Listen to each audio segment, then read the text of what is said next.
Во Општинското основно училиште Ванчо Претје во Штип ќе почне да функционира ресурсниот центар за деца со оштетен вид.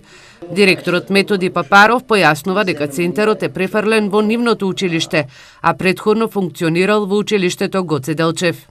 На почетокот на учебната година од донација од невладина организација се отвори ресурсен центар за деца со оштетен вид, така да донацијата во опрема и комплетна училница е во делот каде што се дечињата со посебни потреби. Очекуваме во овој период кога ќе дојдат и нашите пријатели донатори од Скопје да го отвориме ресурсниот центар. Донацијата е во вредност од околу $30,000, а во него ќе се едуцираат вкупно 5 деца со оштетен вид.